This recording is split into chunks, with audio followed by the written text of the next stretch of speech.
On a summer afternoon on July 21st, 1967, in North Carolina, 14-year-old Ronnie Hill had a very frightening experience. He claimed to have witnessed a strange event unlike anything he had ever seen.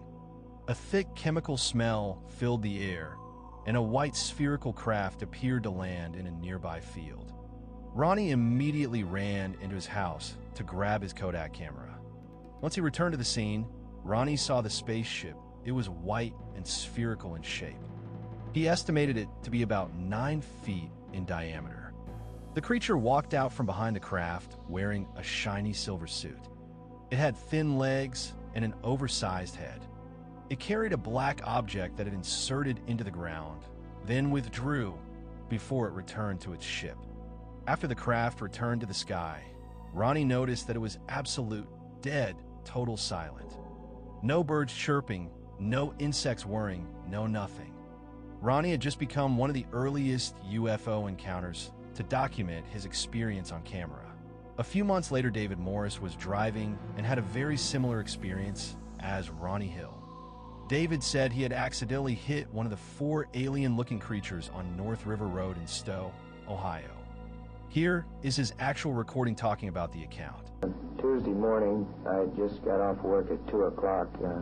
There had been a thunderstorm earlier that night, but it was over about an hour and a half earlier, and I was coming down North River Road. This was approximately 2:20 in the morning, and I started up over a big hill there on the road, and I saw this orange-red glow in the sky, something like a fire, and I thought maybe lightning had struck a house earlier that night, and the house was on fire. And I slowed down immediately, expecting to see fire trucks in this as I topped the hill. But as I topped the hill, I noticed off to the left-hand side of the road, that would be the south side, an orangish-red object, which appeared to be a cone shaped with a round sphere on top. It was about 25 feet tall and maybe 12 feet wide at the base, and appeared to be hovering over the ground maybe 2 feet at the most, if at all. This attracted my attention, and I was staring at it and driving at the same time. And just out of normal habit, I glanced back at the street. And as I glanced back at the street, I saw 4, maybe 5. There were 4 at least of these, what appeared to be people from this ship. They were running back and forth across the street, and I saw that they didn't recognize my presence there, the headlights or the noise from my car or anything, and they didn't stop running across in front of me, and I slammed on my brakes because I saw I would hit them.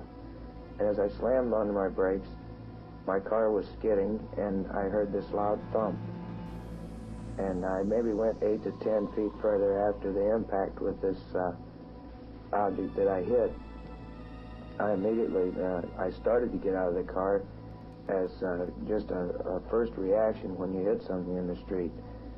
Then I thought that was all wrong to get out of the car, so I sped away down the street.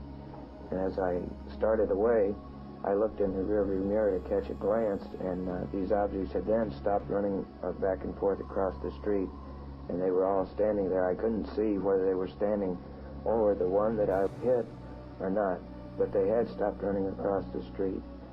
I got home, and I just kind of sat in the living room for a couple hours and thought of 1,000,001 different things that it could have been or what I could have done, and then I just went to bed.